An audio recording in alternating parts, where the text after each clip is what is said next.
اور اس حدیث حضرت علی ہی اس کے راوی ہیں، عمرو بن علی کی روایت کے ساتھ فرماتے ہیں سیدنا علی شیر خدا رضی اللہ تعالیٰ عنہ کہ میں جوان تھا تو آقا علیہ الصلوۃ والسلام نے مجھے جسٹس بنا کر، قاضی بنا کر یمن میں مقرر فرما دیا. میری نوجوانی میں یمن کا جسٹس بنا کے مجھے تقرر فرما دیا. تو میں آقا علیہ السلام کی بارگاہ میں حاضر ہوا اور میں نے عرض کیا یا رسول اللہ صلی اللہ علیہ وآلہ وسلم انا شاب حدیث السن، میں نوجوان ہوں اور عمر بھی میری تھوڑی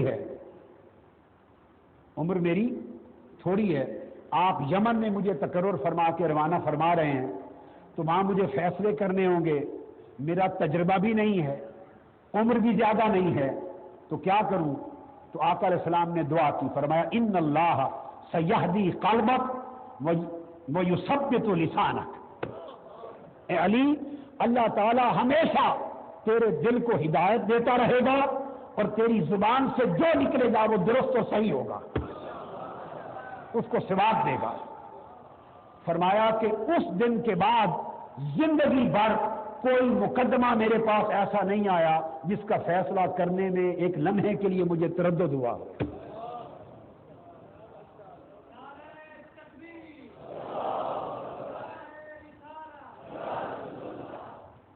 یہ حدیث بھی بہت ساری مختلف اسانید کے ساتھ امام نسائی نے روایت کی. اب آگے حدیث نمبر 38 جو امام نسائی لائے ہیں اور باب نمبر 15، اہم موضوع. اس حدیث کو زید بن ارقم رضی اللہ تعالیٰ عنہ روایت کرتے ہیں اور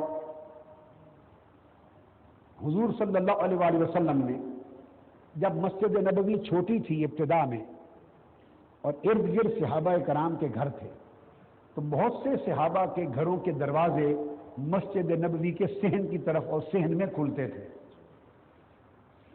زید بن ارقم رضی اللہ تعالیٰ عنہ روایت کرتے ہیں اور امام نسائی نے اس کو روایت کیا کہ آقا علیہ الصلوۃ والسلام نے فرمایا فقال رسول اللہ صلی اللہ علیہ وآلہ وسلم سدوا هذه الابواب الا باب علی. آپ نے فرمایا کہ تمام دروازے جو مسجد نبوی کے صحن میں جن جن گھروں کے کھلتے ہیں سارے دروازے بند کر دیے جائیں سوائے علی کے دروازے کے، ایک علی کا دروازہ کھلا رہے. اب حدیث کے الفاظ دلچسپ ہیں. امام نسائی روایت کرتے ہیں فتکلم فی ذلک الناس، لوگ نئے قبول اسلام کرنے والے بھی ہوتے تھے نا، ایمان تو راسخ ہوتا تھا. عرب تھے، بدو تھے، قبائل سے آئے، قبول اسلام کیا اور ابھی معرفت تو نہیں نصیب ہوئی، وقت لگتا ہے، صحبت ہوتی ہے، اس کی برکات ہوتی ہیں. تو کچھ لوگوں نے اس لیے لفظ حدیث میں صحابہ کا لفظ نہیں لکھا کہ صحابہ نے کلام کیا.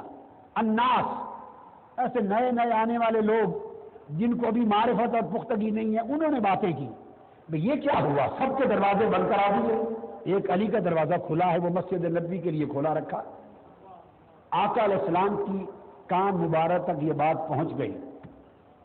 فقام رسول اللہ صلی اللہ علیہ وآلہ وسلم فحمد اللہ واثنى علیہ ثم قال، آقا علیہ السلام تشریف قیام فرما ہوئے، اللہ کی حمد کی، ثنا کی، اس کے بعد فرمایا اما بعد فرمایا فإنی امرت بسد هذه الابواب غیر باب علی فقال فی قائلکم. آقا علیہ السلام نے فرمایا کہ سنو کہ مجھے اللہ کی طرف سے حکم دیا گیا ہے کہ سارے دروازے بند کر دیے جائیں جو مسجد نبوی کے صحن میں کھلتے ہیں سوائے دروازہ علی کے.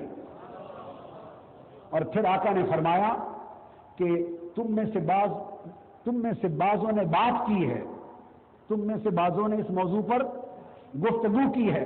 واللہ ما صدقتہ ولا فتحتہ ولکنی امرت بشیء فاتبعتہ. فرمایا خدا کی قسم میں نہ کسی کا دروازہ بند کرتا ہوں نہ کسی کے بند دروازے کو کھولتا ہوں، میں تو وہی کام کرتا ہوں جس کا رب مجھے حکم دیتا ہے. امر الہی کی پیروی کرتا ہوں، امر الہی کی پیروی کرتا ہوں۔ فرمایا ما صدقتہ ولا فتحتہ ولکنی امرت بشیء فاتبعتہ۔ سبحان اللہ۔ یہ حدیث، اس کو حافظ ابن حجر اسقلانی نے القول المسدد میں بھی تخریج کے ساتھ بیان کیا، اور کسی راوی پر اگر کسی نے کلام کیا تھا تو انہوں نے ان کو ثقہ قرار دیا اور تحقیق اور تخریج کی، اور التقریب میں بھی اس پر بات کی، اور فرمایا کہ ایک راوی پر جس کسی نے کلام کیا وثقہ غیر واحد، اگر ایک نے کلام کیا تو ایک سے زیادہ نے اس کی توثیق کی، اس کو ثقہ قرار دیا ہے۔ اور اسی حدیث کو جو امام نسائی کی میں نے کوٹ کی، حضرت علی کے دروازے کے کھلا رکھنے کی، امام احمد بن حنبل نے بھی تخریج کی مسند میں فضائل کے اندر، اسی کو امام حاکم نے بھی اس کی تخریج کی صاحب مستدرک میں، امام خارزی نے بھی اس کی تخریج کی، حتیٰ کہ امام ابن جوزی جو بڑے سخت ہیں جرح و تعدیل میں، انہوں نے موضوعات میں بھی اس کی تخریج کی، اور امام حاکم صاحب مستدرک نے کہا صحیح الاسناد، اس حدیث کو کہ صحیح الاسناد ہے، اور علامہ ذہبی نے تلخیص کے اندر اس کی حافظ ابن حجر اسقلانی نے اپنی فتح الباری میں اس کو روایت کیا، امام احمد بن حنبل نے روایت تخریج کیا، نسائی کی تخریج، حاکم کی وقال رجالہ ثقات، اور امام حاکم نے کہا اس حدیث کے رجال ثقہ ہے۔ امام حیثمی نے مجمع اور زوائد میں روایت کیا۔ پھر اس کے بعد اگلی حدیث امام نسائی لائے ہیں، اور وہ بھی عن ابراہیم بن سعد بن ابی وقاص عن ابیہ، حضرت سعد بن ابی وقاص رضی اللہ تعالی عنہ راوی ہیں، فرماتے ہیں کہ ہم آقا علیہ السلام کی بارگاہ میں موجود تھے، کننا عند النبی صلی اللہ علیہ وآلہ وسلم وعندہ قوم جلوس، ہم آقا علیہ السلام کی مجلس میں بیٹھے تھے، اور لوگ بھی حضور کی آقا علیہ السلام کی مجلس میں بیٹھے ہوئے تھے، ایک مجلس تھی۔ یہ آپ کو یاد رہے، پھر دوہرا رہا ہوں کہ میں درس دے رہا ہوں امام نسائی کی کتاب حدیث کا، اور باقی تو تائیدات اور شواہد دیگر ائمہ حدیث کے ہر ایک حدیث کے اوپر ساتھ الگ سے لا رہا ہوں۔ فرماتے ہیں کہ کثیر طبقہ، کافی لوگ آقا علیہ السلام کی مجلس میں حاضر تھے، فداخل علی، اور وہ لوگ جو بیٹھے ہوئے تھے، الفاظ میں بندہ قوم، ایک طبقہ تھا، کچھ لوگ تھے۔ یہ بات یاد رکھیں، حدیث میں جب حدیث کے لفظ آئیں یہیں سے مغالطے لگے ہیں مختلف مسالک کو۔ صحابہ کا لفظ نہیں بولا، راوی نے صحابہ کا لفظ نہیں بولا کہ صحابہ بیٹھے تھے، نہیں، کہا بندہ قوم جلوس، ایک قوم، ایک طبقہ، کون تھا، کہاں سے آئے تھے، کس قبیلے سے تھے معلوم نہیں، اگر معروف صحابہ کرام میں سے ہوتے تو راوی بیان کرتے۔ ایک قوم، ایک طبقہ بھی بیٹھا ہوا تھا، فداخل علی جی، اتنے میں حضرت علی داخل ہوئے، فلما داخل خرجوا، اور وہ جو قوم جس کو امام نسائی نے روایت کیا سعد بن ابی وقاص سے، وہ کچھ ایسے لوگ تھے جنہیں حضرت علی اچھے نہیں لگتے تھے۔ یہ طبقہ اس وقت موجود تھا، خوارج کی عقیدے کی بنیاد آقا علیہ السلام کے زمانے اقدس میں رکھی گئی تھی۔ ذوالخویسرہ تمیمی، صحیح بخاری، مسلم، ترمذی، کل کتب حدیث میں متفق علیہ حدیث ہے۔ وہ آقا علیہ السلام کے زمانے ہی کا تو شخص تھا جس نے بڑی مجلس میں کھڑے ہو کر آقا علیہ السلام پر معاذ اللہ اعتراض کیا تھا اور کہا تھا اعجل یا محمد اتق اللہ۔ مال غنیمت تقسیم فرما رہے تھے آقا علیہ السلام، اور ہر ایک کو حسب ضرورت دے رہے تھے، کسی کو کم کسی کو زیادہ، یعنی جس کی جتنی ضرورت تھی، کسی کا قبیلہ بڑا، خاندان بڑا، اس کے زیر کفالت لوگ زیادہ ہیں، کسی کے کم ہیں، کوئی شادی شدہ ہے، اولاد والا ہے، کوئی شادی شدہ ہی نہیں ہے، سو جس کی جتنی ضرورت تھی اس کے مطابق دے رہے تھے. یہ آقا علیہ السلام کا عدل تھا. تو وہ کھڑا ہو گیا, اس نے آقا علیہ السلام پر اعتراض کیا, اے محمد صلی اللہ علیہ وسلم عدل کریں, معاذ اللہ استغفر اللہ, کہنے کہ اللہ سے ڈریں. آقا نے فرمایا بدبخت, اگر میں عدل نہیں کروں گا تو کائنات میں اور کون کرے گا؟ اور تم مجھ پہ اعتماد نہیں کرتے؟ رب نے اپنے عالم غیب کی خبریں مجھے دے رکھی ہیں اور مجھ پر وہی بھیجتا ہے, اور تم مجھ پہ اعتماد نہیں کرتے. اتنی بات کر کے وہ شخص آقا علیہ السلام کی طرف پشت کر کے واپس نکل گیا, مجلس سے چلا گیا. عبداللہ اس کا نام تھا, ذوالخویسرہ التمیمی. نکل گیا تو آقا علیہ السلام نے پھر اس کی طرف اشارہ کیا اور صحابہ کرام سے فرمایا, جب اس نے گستاخانہ کلمہ کہا, سیدنا فاروق اعظم رضی اللہ تعالیٰ عنہ اس گستاخی رسول پر کھڑے ہو گئے تلوار لے کر, عرض کی آقا اجازت دیں تو اس گستاخ رسول کا سر قلم کر دوں. آقا نے روک لیا. دوسری روایت میں خالد بن ولید کھڑے ہو گئے رضی اللہ تعالیٰ عنہ, حضور اجازت دیں تو اس کا سر قلم کر دوں.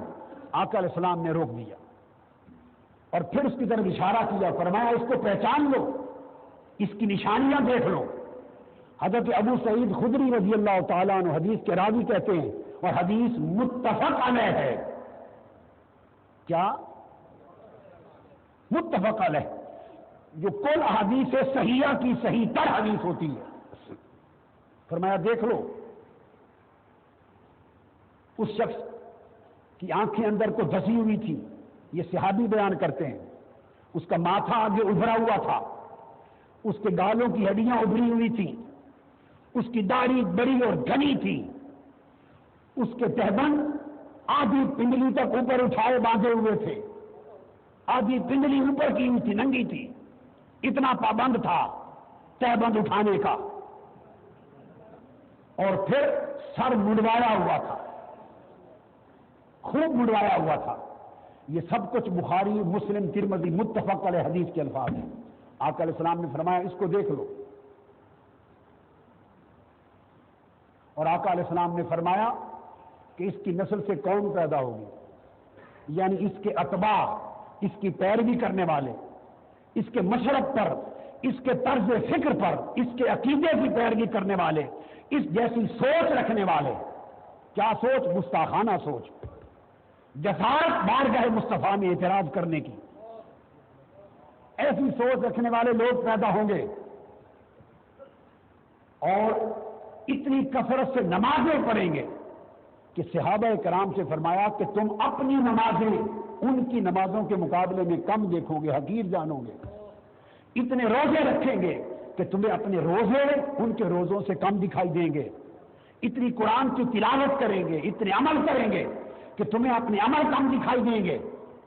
مگر ان ساری نمازوں کے باوجود, روزوں کے باوجود, قرآن کی تلاوت کے باوجود, ظاہری اعمال شریعت کے باوجود, اور اس پوری وضاحت اور حیت اور صورت کے باوجود جو دیکھ رہے ہو کہ سر مڑا ہوا ہے, داڑھی ہے, گھنی ہے, پنڈلی تہبند اٹھائے ہوئے ہیں, اپنے آپ کو اتنا پابند سمجھتا ہے وہ ان طور طریقے کا, ان تمام چیزوں کے باوجود آقا علیہ السلام نے فرمایا وہ دین اور ایمان سے اس طرح خارج ہوں گے جیسے تیر اپنے شکار سے نکل جاتا اور خارج ہو جاتا ہے.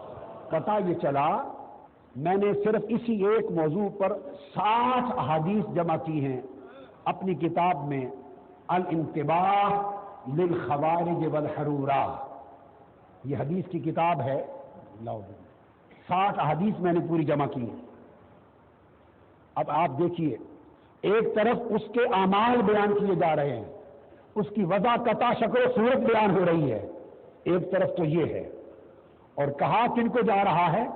صحابہ کرام کو, کہ تم اپنی نماز, روزے اور اعمال ان کے اعمال کے مقابلے میں حقیر جانو گے. ہمیں نہیں کہا جا رہا,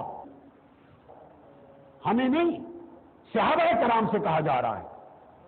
ایک طرف اعمال کی اتنی کثرت ہے اور ظاہری احکام شریعت کی اتنی پابندی دکھائی دے رہی ہے ایک طرف, تو دوسری طرف خرابی کیا ہے؟ خرابی کیا ہے؟ خرابی صرف اتنی ہے کہ دل میں ادب مصطفیٰ نہیں, کہ اس نے زبان تان کھولی ہے، اعتراض کیا ہے، ادب نہیں ہے مصطفیٰ کا۔ ایک طرف ادب مصطفیٰ کی کمی ہے، ایک طرف بے تحاشا اعمال کی کثرت ہے۔ تو اعمال کی کثرت کے باوجود جو ادب رسول کی کمی ہے اس نے اس کو ایمان سے خارج کر دیا اور اس کی پیروی کرنے والوں کو قیامت تک خارج از ایمان کر دیا۔ تو یہ لوگ تو حضور علیہ السلام کے زمانے میں ہی پیدا ہو گئے تھے۔ چنانچہ اس طرح پہ سیدنا علی سے بغض رکھنے والے، اس لیے تو صحابہ کہتے ہیں نا کہ ہم منافقوں کو پہچانتے حضرت علی کے بغض کی بنیاد پر تھے۔ وہ کوئی قوم تھی، جب حضرت علی داخل ہوئے تو ان کو حضرت علی کا آنا اچھا نہیں لگا، وہ چھوڑ کے چلے گئے، باہر نکل گئے۔ فلما خرجوا، جب وہ چلے گئے اس کے بعد کچھ انہیں احساس ہوا، ان کو کچھ احساس ہوا کہ ہم نے غلطی کی۔ فراجعوا فدخلوا، وہ پھر پلٹ آئے اور پھر مجلس میں داخل ہو گئے، اور باہر جا کے وہ کہنے یہ لگے، اس لیے پلٹے، فقالوا واللہ ما اخرجنا وادخلہ، انہوں نے کہا ہم کو کس نے نکالا، ہمیں تو کسی نے نکلنے کا نہیں کہا، وادخلہ، اور علی کو کس نے داخل کیا، نہ ان کو کسی نے بلایا، وہ بھی خود بخود آئے اور آ کے بیٹھ گئے، نہ ہمیں کسی نے نکلنے کے لیے کہا، ہم خود بخود ایسے ہی نکل گئے۔ ان کو ملامت ہوئی، ان کے ضمیر نے ملامت کی۔ فراجہ واپس پلٹ آئے، داخل ہو گئے، بیٹھ گئے۔ جب بیٹھ گئے تو آقا علیہ السلام نے فرمایا، فقال واللہ ما انا ادخلتہ وما اخرجتکم بل اللہ ادخلہ واخرجکم۔ آقا نے فرمایا خدا کی قسم، نہ میں نے علی کو داخل کیا تھا مجلس میں اور نہ میں نے تمہیں مجلس سے نکالا تھا، خدا کی قسم اللہ نے اس کو مجلس میں داخل کیا تھا اور اس کے بغض کی وجہ سے اللہ نے تمہیں یہاں سے نکال دیا تھا۔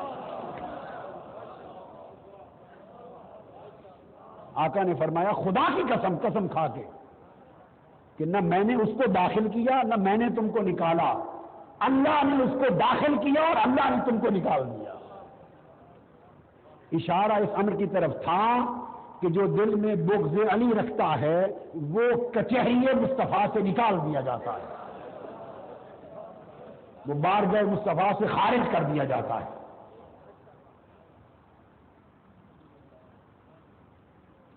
اس کے بعد حدیث نمبر 42، امام نسائی دیگر روایت سند کے ساتھ حضرت عبداللہ ابن عباس سے روایت کرتے ہیں رضی اللہ تعالی عنہ، وہی حدیث، امر رسول اللہ صلی اللہ علیہ وسلم بابواب المسجد فسدت الا باب علی۔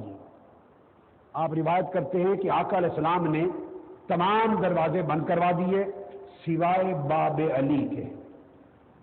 امام نسائی ایک اور روایت سے عبداللہ ابن عباس سے یہ حدیث لائے ہیں ان کے طریق سے، اور اس حدیث کو امام ابو حاتم نے روایت کیا ہے،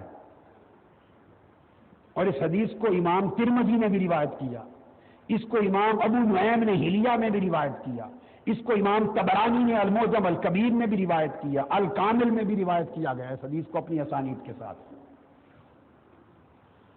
آگے حدیث نمبر 43 کے طور پر امام نسائی نے ایک اور حدیث روایت کی، اور اس حدیث کے راوی حضرت عمرو بن میمون قال قال ابن عباس رضی اللہ تعالی عنہ، عبداللہ ابن عباس سے مروی، اور وہ فرمایا، حدیث کے الفاظ ہیں وَسُدَّ أَبْوَابُ الْمَسْجِدِ غَيْرُ بَابِ عَلِيٍّ، کہ مسجد کے سارے دروازے جو صحابہ کرام کے گھروں کی طرف سے تھے نا، اندر انٹر ہوتے تھے، سارے بند کر دیے گئے سوائے باب علی کے۔ فَكَانَ يَدْخُلُ الْمَسْجِدَ وَهُوَ جُنُبٌ، اور فرمایا کہ کوئی اور راستہ حضرت علی کا نہ تھا، حتیٰ کہ حضرت علی کی یہ شان تھی اور آقا علیہ السلام نے ان کو مستثنا کر دیا تھا کہ اگر انہیں غسل کی حاجت ہوتی، اگر غسل کی حاجت ہوتی، حالت جنابت میں ہوتے اور غسل کی حاجت ہو تو مسجد میں کوئی شخص قدم نہیں رکھ سکتا عذر شرع، مگر شریعت مصطفیٰ نے ایک علی کو اجازت تھی، اگر حاجت غسل بھی ہوتی تو وہ مسجد سے گزر بھی سکتے تھے، آ بھی سکتے تھے۔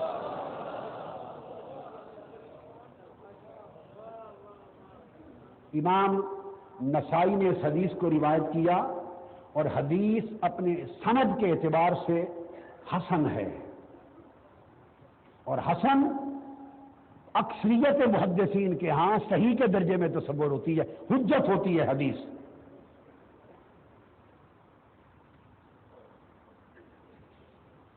پھر اس کے بعد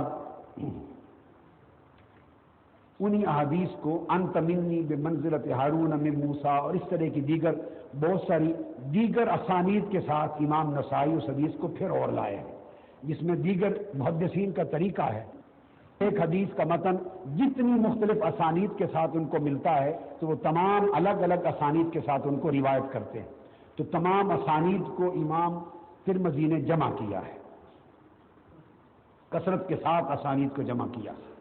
آگے باب نمبر 21، تو میں اس لیے تکرار کو حذف کر رہا ہوں، وہی حدیث ہے جو مختلف اسانید کے ساتھ جمع کی ہیں، تو میں سنا چکا آپ کو، اس لیے آگے چل رہا ہوں۔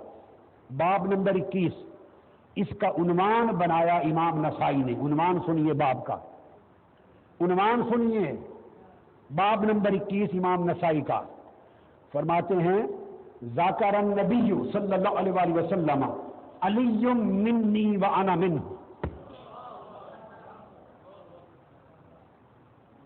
یہ عنوان ہے، علی منی وانا، حضور نے ذکر کیا، بیان فرمایا کہ علی مجھ سے ہے اور میں علی سے ہوں، یہ باب کا عنوان ہے۔ امام نسائی حدیث نمبر 68 عمران بن حسین رضی اللہ تعالیٰ عنہ حدیث کے راوی ہیں، قال قال رسول اللہ صلی اللہ علیہ وآلہ وسلم ان علی منی وانا منہ وہو ولی کل مؤمن۔ امام روایت کیا کہ حضور نے فرمایا بے شک علی مجھ سے ہے اور میں علی سے ہوں، اور علی ہر مومن کا ولی ہے،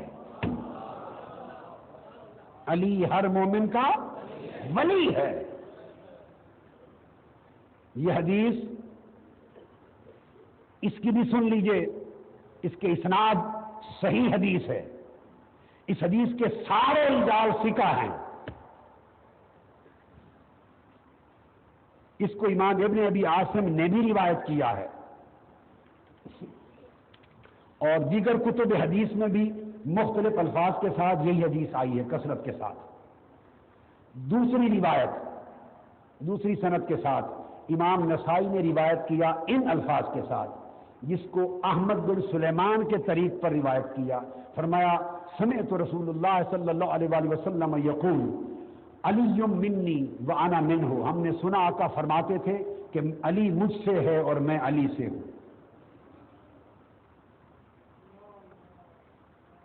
پھر تیسری سند کے ساتھ حضرت براء بن عازب رضی اللہ تعالیٰ عنہ حدیث کے راوی ہیں، ان سے روایت کی حضرت امام نسائی نے، قال قال رسول اللہ صلی اللہ علیہ وآلہ وسلم لعلی، آقا علیہ السلام نے خود حضرت علی سے خطاب فرمایا، کہا علی کو انت منی وانا منکا، اے علی تو مجھ سے ہے اور میں تجھ سے ہوں،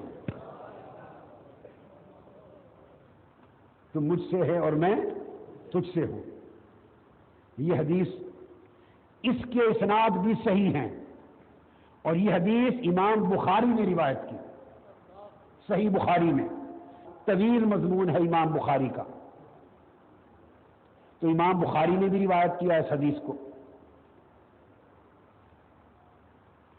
پھر اس کے بعد ایک اور سند کے ساتھ امام نسائی حدیث کو لائے، اور اس حدیث کو جو اب یہ پورا واقعہ ہے، اس واقعہ میں حضرت جعفر کا، حضرت زید کا اور حضرت علی کا ایک مسئلہ ہے، میں واقعہ کی تفصیل میں نہیں جانا چاہتا، لہذا اس معاملے میں یہ حدیث آئی ہے، اور اس کو امام احمد بن حنبل نے بھی روایت کیا، اور صحاح ستہ کے اندر امام ابو داؤد نے بھی روایت کیا، امام حاکم نے روایت کیا، امام طحاوی نے روایت کیا، خطیب بغدادی نے اپنی تاریخ میں روایت کیا، امام بہقی نے روایت کیا۔ یہ حدیث کے الفاظ پھر اس میں آقا علیہ السلام نے فرمایا قال لعلی انت منی وانا منک، اے علی تو مجھ سے ہے اور میں تجھ سے ہوں۔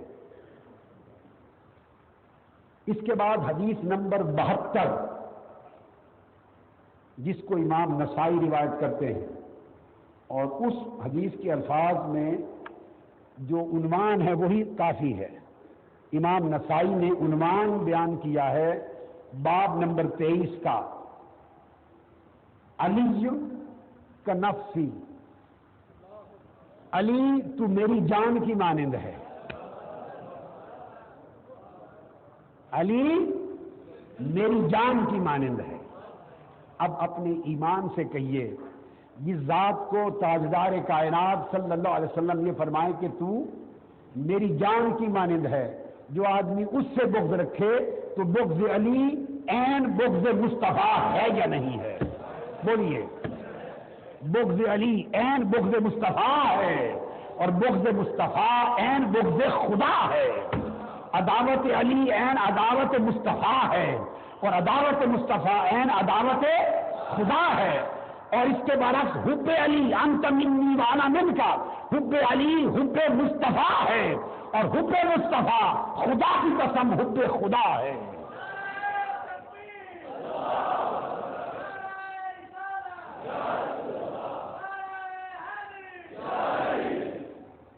پھر امام نسائی نے یہی حدیث علی منی وانا منہ بہت سارے اور صحابہ سے اور بہت سارے طرق اور اسانید کے ساتھ آگے روایت کی ہے، بہت سارے طرق اور اسانید کے ساتھ یہ ایک حدیث روایت کی ہے۔ آگے باب نمبر 27 امام نسائی نے محمد بن مسنہ سے روایت کیا، وہ روایت کرتے ہیں یحییٰ بن حماد سے، اور یہ حدیث آگے چل کر حضرت زید بن ارقم کی روایت آئی ہے، اور یہ حدیث غدیر خم کی حدیث ہے۔ روایت کرتے ہیں کہ جب آقا علیہ الصلوۃ والسلام حجۃ الوداع سے واپس لوٹے، حجۃ الوداع سے، تو آپ کو معلوم ہے حجۃ الوداع پہ کتنے صحابہ تھے آقا کے ساتھ؟ جب آپ نے خطبہ حجۃ الوداع دیا تو کیا تعداد تھی صحابہ کی؟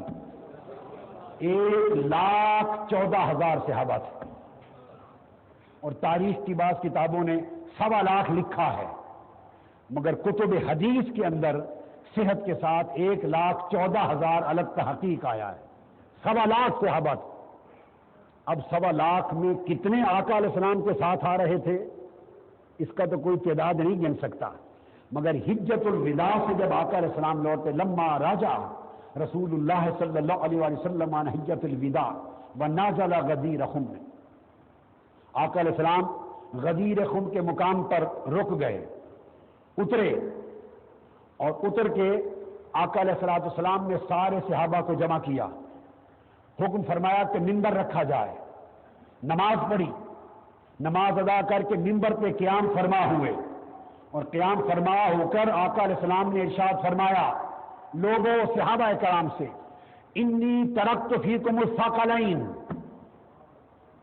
انی ترکت فیکم الثقلین، لوگوں میں تم میں 2 بڑی بھاری وزنی کام کی چیزیں، نفع بخش چیزیں جو تھام لینے کے لائق ہیں، قیمتی متاع سرمایہ اثاثہ تمہیں دیے جا رہا ہوں، 2 چیزیں چھوڑے جا رہا ہوں، احدہما اکبر من اللہ، اور وہ دونوں ایسی چیزیں ہیں کہ ان میں سے ہر ایک دوسرے سے زیادہ اکبر ہے، یعنی دونوں ناگزیر ہیں، لازم و ملزوم ہیں، یہ ممکن نہیں کہ 2 میں سے کسی ایک کو چھوڑ دو تو صرف دوسری سے کام چل جائے، نہیں، دونوں کو جوڑ کے رکھنا ہوگا۔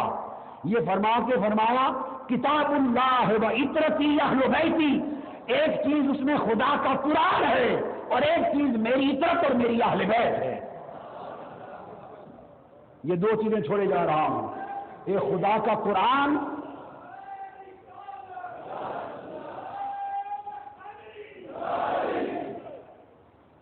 ایک اللہ کی کتاب قرآن چھوڑے جا رہا ہوں، اور ایک اپنی طرف اپنی اہل بیت چھوڑے جا رہا ہو.